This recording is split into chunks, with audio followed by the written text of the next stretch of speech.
this video, we will learn to plot the graph in MS Excel. Here is the question, and this is stress strain data to which we are going to plot. First step is create the table in Excel workbook.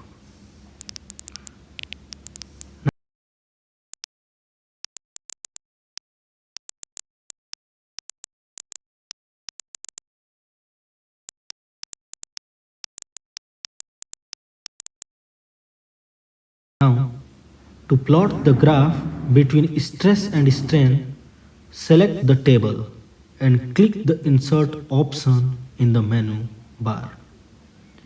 In this option, select the scatter and select one of the graphs.